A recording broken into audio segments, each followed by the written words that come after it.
In my research, I basically try to study how climate change both imposes and demands contradictions. And one way I've operationalized that research is by looking at how the IPCC Working Group III, which is tasked with climate mitigation, has sustained mitigation when discursively when actually carbon emissions continue to rise. And if you look at this starts from 1973, just so that we can get a clearer picture, 1973-74 there is a flat line, that's the oil embargo. In the early 90s there is a slight dip, 90s recession, 2008-2009 another dip, and COVID bigger dip. Other than those dips, emissions have continued to rise. How has Working Group III as an IPCC Working Group III as an epistemic community sustained the notion of mitigation when actual mitigation is not occurring?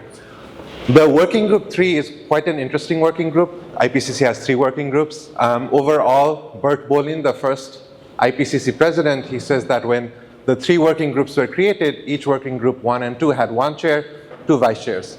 But Working Group III was so popular, everybody wanted to be part of it, they had to hire 5 vice chairs. And still to this day, they have tremendous influence with 2 IPCC Working Group III chairs becoming overall IPCC chairs. No other working group chairs have become the overall IPCC chairs. The answer of how they've sustained it is kind of in their covers: windmill, bikes, solar panels with roofs and gardens. It's basically there is a big technocentric bias. And it's like when you do your PhD, you find for like the dozenth time someone else has already done this research. So this is not my work, but the bolded pieces are sort of the non-technocentric aspect that I am wanting to focus on.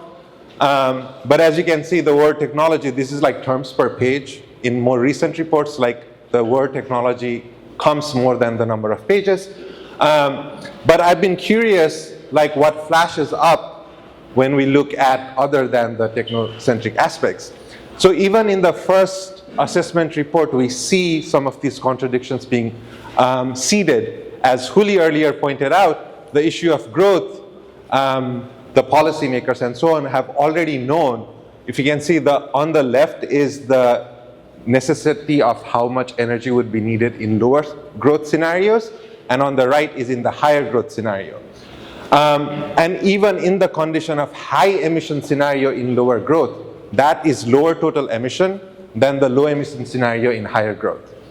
Right, so there is this aspect of, even in the IPCC itself, there is an internal resistance from overall Working Group III mandate, so to speak.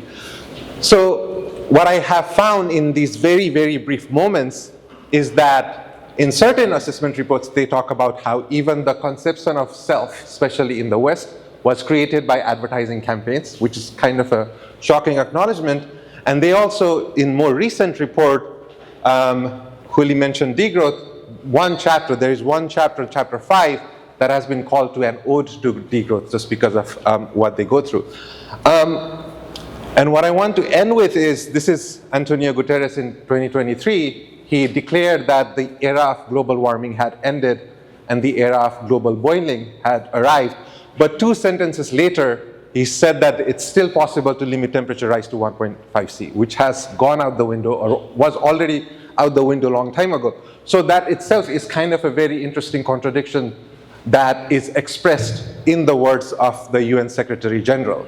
So if you are interested in learning more about these contradictions of scientists and policymakers turning into revolutionaries, come find me. Thank you.